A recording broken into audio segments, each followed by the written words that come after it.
I dream ప్రేక్షకులకు స్వాగతం. నేను మీ నాగేంద్ర కుమార్.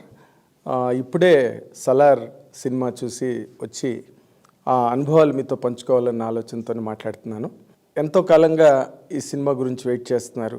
ప్రభాస్ అభిమానులు కావచ్చు, లేదా ప్రపంచవ్యాప్తంగా ఉన్న తెలుగు సినిమా ప్రేమికులు కావచ్చు, లేకపోతే బాలీవుడ్ టు టాలీవుడ్, కాలీవుడ్, అన్ని వుడ్స్ ఈ సినిమా గురించి చాలా సీరియస్గా ఎదురు చూడడం జరిగింది. ఎందుకంటే it is a highly expected film. తన కేజీఎఫ్ లాంటి సినిమాని డైరెక్ట్ చేసిన ప్రశాంత్ నీల్ అండ్ ప్రభాస్ కాంబినేషన్ అంటే అదొక వైల్డ్ ఫైర్ లాగా అందరూ కూడా దీని గురించి అని విపరీతమైన వ్యామోహంతో ఈ సినిమా గురించి వెయిట్ చేయడం జరిగింది. దానికి తగ్గట్టుగానే దాని ప్రీ బుకింగ్స్ కానీ, లేకపోతే దానికి సంబంధించిన హంగామా, అసలు విపరీతమైన హడావుడి మొత్తం దేశవ్యాప్తంగా కాదు, ప్రపంచవ్యాప్తంగా జరిగింది. యుఎస్లో కానీ, అదర్వైజ్ కంట్రీస్లో కానీ, అండ్ తెలుగు, తమిళ, కన్నడ, మలయాళ, హిందీ లాంగ్వేజెస్లో కానివ్వండి, దీనికి వచ్చినంత ఫాలోయింగ్ ఇటీవల రోజుల్లో ఏ సినిమాకి రాలేదంటే మాత్రం ఏమాత్రం ఆశ్చర్యం లేదు. ఈ సినిమా దాదాపు 2 గంటల 55 నిమిషాలు, 3 గంటల సేపు ఈ సినిమా ఉన్నప్పటికీ కూడా మనకి ఆ ల్యాగ్ కానీ, లేకపోతే ఇంతసేపు సినిమా ఉంది ఏంటి అని కానీ ఏమాత్రం అనిపించకుండా ఎంత ఎంగేజింగ్గా తీసాడంటే Prashanth Neel cinema. Hats off really. ఎందుకంటే ప్రభాస్ లాంటి హీరోని ప్రజెంట్ చేస్తున్నప్పుడు దీంట్లో ఒక హీరోయిజం ఉండాలి, ఆ రివెంజ్ డ్రామా ఉండాలి, లేకపోతే ఒక పట్టుదల, ఒక పంతం అన్నది ఆ హీరోయిజంలో కనిపించకపోతే ప్రభాస్ అభిమానులే కాదు, మొత్తం అభిమానులు, సినిమా అభిమానులే నిరాశపడే అవకాశం ఎక్కువ, ఆ ప్రమాదం ఎక్కువ ఉన్న కాంబినేషన్ అది. అలాంటి కాంబినేషన్ని ప్రశాంత్ నీల్ చాలా బాగా పండించాడు. మొదటి నుంచి కొస వరకు, అంటే చిన్ననాటి వాళ్ళిద్దరి మధ్య, అంటే తన ప్రభాస్ అండ్ పృథ్వీరాజ్ మధ్యన వాళ్ళ చిన్ననాటి స్నేహాన్ని చాలా గొప్పగా ఎక్స్ప్లైట్ చేసి, ఆ ముక్కుకున్న ఆ ముక్కు కాడ తీసి అవతల పారేస్తే అది ఒక సామ్రాజ్యంలో ఒక సింహాసనానికి, ఒక అధికారానికి గుర్తుగా ఉన్నదాన్ని తీసి అవతల వాళ్ళు పారేయడం అన్నదాన్ని ఒక స్నేహితుడిగా జీర్ణించుకోలేని ప్రభాస్ చిన్నప్పుడు దేవా తన స్నేహితుడి కోసం వెళ్ళి చాలా తన ప్రాణాలకే తెగించి మళ్ళీ ఆ ముక్కు కాడ తీసుకొచ్చి స్నేహితుడికి ప్రజెంట్ చేయడం దగ్గర వాళ్ళిద్దరికీ ఉన్న ఆ ఫ్రెండ్షిప్ బాండ్ ఏంటన్నది బాగా ఎస్టాబ్లిష్ చేసి అక్కడి నుంచి సినిమా టేకాఫ్ అయ్యి తర్వాత రకరకాల పాత్రలన్నీ కూడా దానిలో ఇంట్రడ్యూస్ అయ్యి అలా వెళ్తున్న కొద్దీ సినిమా చాలా హెవీగా మారి ప్రభాస్ క్యారెక్టర్ని చాలా గొప్పగా పెంచి, హీరోయిజంని ఆ కథలో చాలా గొప్పగా చొప్పించి, అంటే ఎక్కడ కూడా కథ వేరు, హీరోయిజం వేరు అన్న ఒక్క బైఫర్కేషన్ అన్నది లేకుండా ఆ కథని అంత గొప్పగా ఒప్పించి తీయడం అన్నదే ఈ సినిమాలో ఉన్న బేసిక్ ఛాలెంజ్. ఆ ఛాలెంజ్ని మాత్రం ప్రశాంత్ నీల్ చాలా గొప్పగా ఎగ్జిక్యూట్ చేసాడని చెప్పాలి. ఎందుకంటే ప్రభాస్ క్యారెక్టర్ ఇంట్రడ్యూస్ అయిన దగ్గర నుంచి కూడా మనం ప్రభాస్ ఏం చేస్తాడు, ఏం చేయబోతున్నాడు, ఏ విధంగా తన తాలూకా హీరోయిజం అన్నది ఎస్టాబ్లిష్ అవుతుంది అనే యాంగిల్లోనే ఏ ఆడియన్స్ అయినా ఎదురు చూస్తాడు. మొదటంతా కొంత సైలెంట్ క్యారెక్టర్లా కనిపించినప్పటికీ కూడా ఎప్పుడైతే ఫ్రెండ్ మళ్ళీ తిరిగి వెనక్కి వచ్చి నీ సాయం నాకు కావాలి అన్నప్పుడు ఒక్కసారిగా ప్రభాస్ ఎంటర్ అవ్వడం, అంటే అవతల వాళ్ళు ప్రత్యర్థులు విపరీతమైన దేశ విదేశాల నుంచి సైన్యాలు కావలసినంత యుద్ధ సామగ్రి తీసుకొచ్చి పెట్టిన టైంలో ఒకే ఒక్క దేవ తన స్నేహితుడిని తన కోసం తెచ్చుకుంటాడు.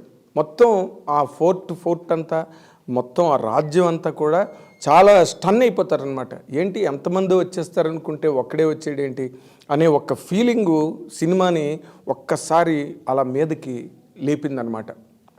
ప్రభాస్ క్యారెక్టర్ సెకండ్ హాఫ్ దగ్గర నుంచి, అంటే ఫస్ట్ హాఫ్ అంతా ఇంట్రడక్షన్స్, ఇది సీజ్ ఫైర్ 1 పార్ట్ 1 కాబట్టి మొట్టమొదటి క్యారెక్టర్లన్నింటినీ ఎస్టాబ్లిష్ చేయడానికి బాగా టైం తీసుకుని ఫస్ట్ హాఫ్ అంతా కూడా దాని మీదే బాగా కాన్సన్ట్రేట్ చేసి, ఎందుకంటే బికాజ్ ఇది సెకండ్ హాఫ్కి నిలబడాలి, మళ్ళీ సెకండ్ పార్ట్కి నిలబడాలి కాబట్టి క్యారెక్టర్లన్నీ పరిపూర్ణంగా ఎస్టాబ్లిష్ చేసి అక్కడ ఉన్న కథ ఏంటి, ఆ కథలో ఉన్న మెయిన్ ఛాలెంజ్ ఏంటి, మెయిన్ డిమాండ్ ఏంటి అన్నది బాగా ఎస్టాబ్లిష్ చేసి వాళ్ళిద్దరి మధ్య ఉన్న ఫ్రెండ్షిప్ని ఎస్టాబ్లిష్ చేసి ఆ రాజ్యంలో ఉండే కుట్రలు కుతంత్రాలు ఆ కోటలో ఉండే కాన్స్పిరసీస్ ఇవన్నీ బాగా ఫస్ట్ హాఫ్లో అన్నీ మనకు చూపించి సెకండ్ హాఫ్కి అంటే ఆ కథలో బిగినింగ్ బేసిక్ క్యారెక్టర్స్ ఇంట్రడక్షనే ఉంటుంది.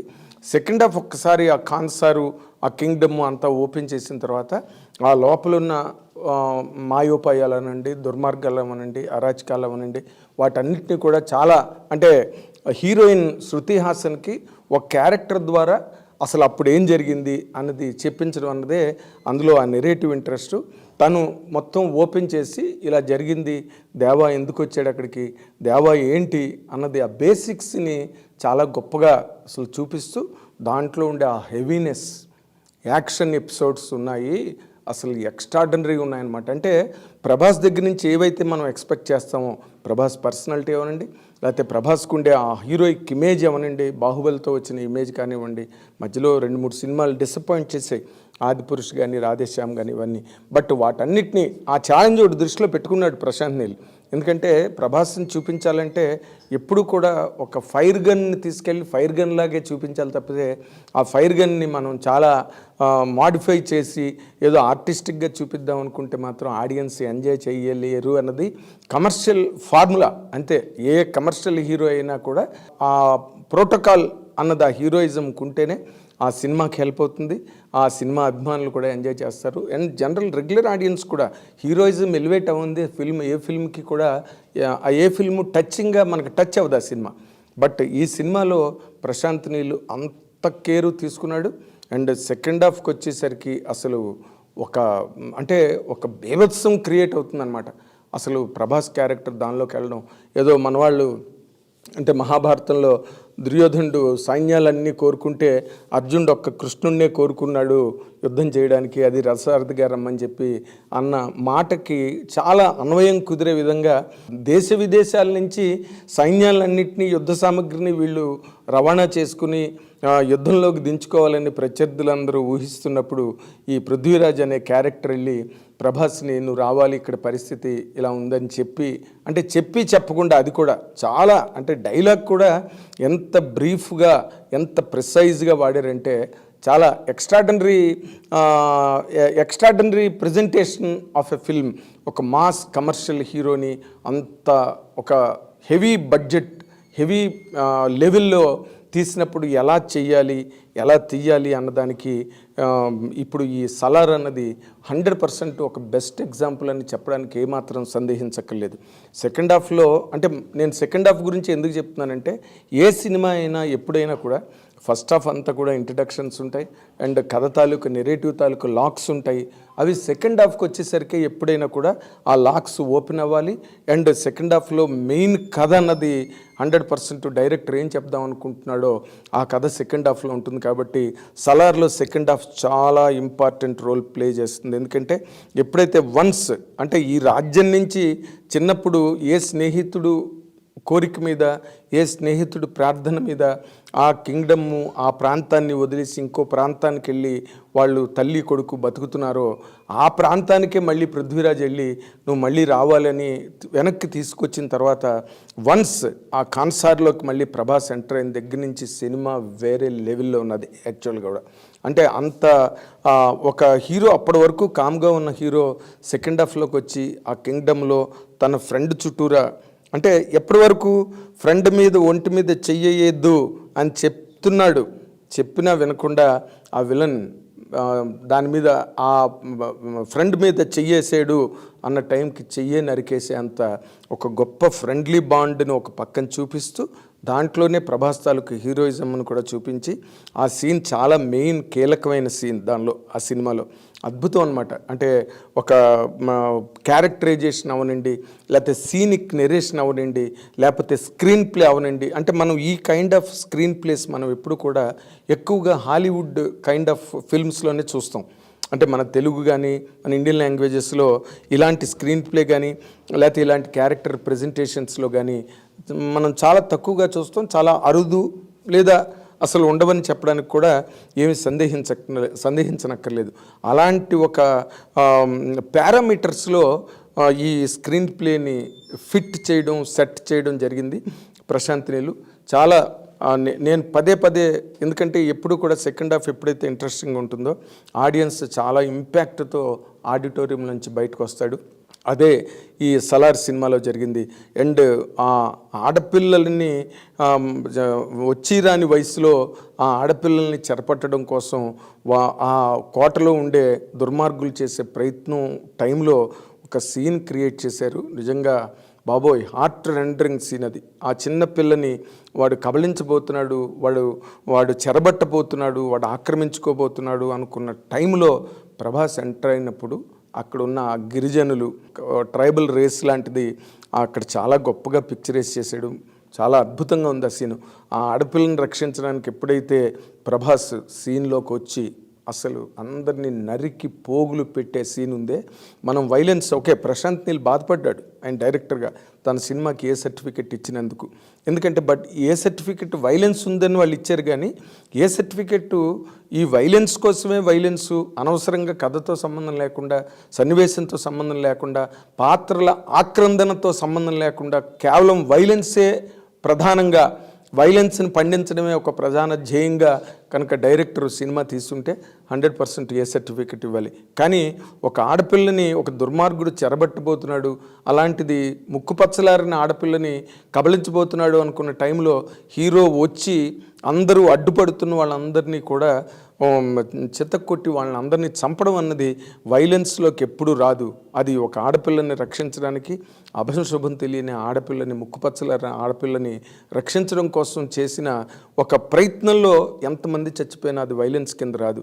అది ప్రశాంత్ నీల్ బాధపడడం 100% సమంజసం అని ఈ సందర్భంలో చెప్పాలి. కానీ వైలెన్స్ ఉన్నదని ఏ సర్టిఫికెట్ ఇచ్చారు. బట్ ఈ వైలెన్స్ కూడా ఈ సినిమాలో ఎలాగంటే చాలా రీజనబుల్గా, సందర్భోచితంగా, మనం కూడా మెచ్చుకునే విధంగా ఆ వైలెన్స్ అంటే యాక్షన్ పార్ట్లో ఇప్పుడు 100 మంది వస్తే 100 మందిని చంపాలి, 1000 మంది వస్తే 1000 మందిని చంపాలి.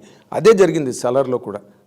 పైగా ఒక ప్రభాస్ లాంటి హీరోని ప్రజెంట్ చేస్తున్నప్పుడు he should stand for that good of the society and good of the people and good of the more importantly good of the women folk. అది దాన్ని చాలా గొప్పగా పండించి వాళ్ళు అక్కడ ఎప్పుడైతే ఆ దుర్మార్గుణ్ణి చంపిన దగ్గర నుంచి వాళ్ళందరూ కూడా ట్రైబల్ విమెన్ అందరూ కూడా బయటకు వచ్చి, వాళ్ళు కూడా గుంపులుగా బయటకు వచ్చి వాళ్ళందరూ ఒక రకమైన హమ్మింగ్ చేస్తుంటే, ఆ హమ్మింగ్ బ్యాక్గ్రౌండ్లో ప్రభాస్ అందరినీ కొట్టుకెళ్తుంటే అసలు థియేటర్ ఒక్కసారి అలాగ షేక్ అయిందనమాట ఆ సీన్ దగ్గర. అక్కడి నుంచి టేకఫ్, బ్రహ్మాండమైన టేకఫ్. ఇంకా ఈ సినిమా గురించి ఇది బాగుంది, అది బాగులేదు అని చెప్పడానికి లేదు. వీళ్ళు ఎక్కడ కూడా సాంగ్స్ కూడా గెయిన్ చేయలేదు, సాంగ్స్ ప్లాన్ చేయలేదు, ఎక్కడ సాంగ్ ఫర్ సాంగ్ అన్నది సిచ్యువేషనే లేదు. కేవలం కథ మీద ఆధారపడి, కథలో పాత్రల మీద ఆధారపడి, కథలో మలుపుల మీద ఆధారపడే సినిమాని మొట్టమొదటి నుంచి కొస వరకు నడిపించారు. 3 గంటల సినిమా అయినా మనకి ఎక్కడ కూడా అరే ఈ 5 నిమిషాలు మనకి స్పీడ్ అయ్యింటే బాగుండేది, లేకపోతే ఈ 5 నిమిషాలు కొంచెం ల్యాగ్ అయింది అన్న ఫీల్ రాకుండా, మేము 6 గంటలకి వాళ్ళు మార్నింగ్ షోకి వెళ్ళాం, 7 o'clock సినిమా స్టార్ట్ అయింది, 7 to 10 జరిగింది సినిమా. ఈ 3 గంటల సేపు కూడా మధ్యలో ఇంటర్వ్యూలు 10 నిమిషాలు తప్పితే మొత్తం సినిమా అంతా కూడా అలా కూర్చోపెట్టి మనల్ని ఒక విస్మయానికి గురి చేసే ఒక హెవీ రేంజ్ ఆ సినిమాలో ఉండడం అన్నదే సలార్ తాలూకు ప్రత్యేకతగా చెప్పాలి.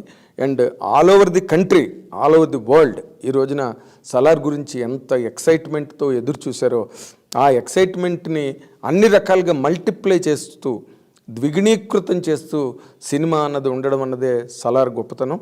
అండ్ ప్రభాస్ అభిమానులకు ప్రత్యేకంగా ప్రభాస్ అభిమానులకు అభినందనలు తెలియజేయాల్సిన అవసరం ఉంది. ఎందుకంటే వాళ్ళు ఎంత ఈ రకమైన ప్రభాస్ దగ్గర నుంచి ఈ రకమైన ఒక విస్ఫోటనాన్ని కోరుకున్నారో అది చాలా కాలం తర్వాత రావడం, ఇది వాళ్ళు అంటే ఆదిపురుష్ తర్వాత రాముడుగా అతను వేసి క్లైమాక్స్లో రావణాసురుని చంపడం, రాక్షసులను చంపడం అదంతా ఉన్నప్పటికీ కూడా అదొక మైల్డ్ ప్రజెంటేషన్ అయిపోయింది ఆదిపురుష్ తప్పితే ఒక హెవీనెస్ రామాయణంలో తీసుకురాలేరు.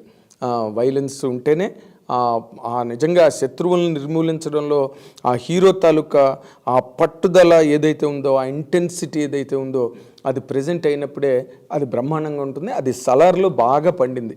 అంటే మన ప్రభాస్ అభిమానులందరూ కూడా కాళ్ళు ఎగరేసుకుని బయటకు వచ్చి ఒక బ్రహ్మాండమైన సినిమా వాళ్ళ గర్వం నిలబడే విధంగా ప్రశాంత్ నీల్ తీశాడు.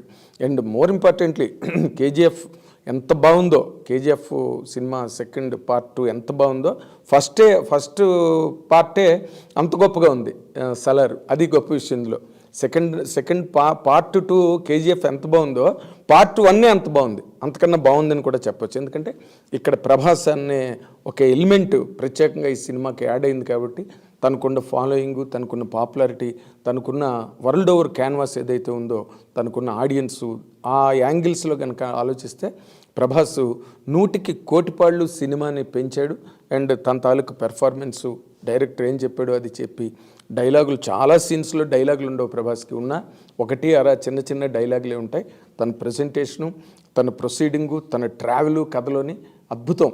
100% ఇది ఒక పారాడైమ్ అనమాట, ఒక ఎగ్జాంపుల్. ఒక హీరోయిజం సినిమా ఎలా ఉండాలి అన్నదానికి సలార్ 100% ఒక గ్రేట్ ఎగ్జాంపుల్గా నిలబడుతుంది రాబోయే టైంలో అని చెప్పడానికి ఏ రకమైన సందేహం అక్కర్లేదు.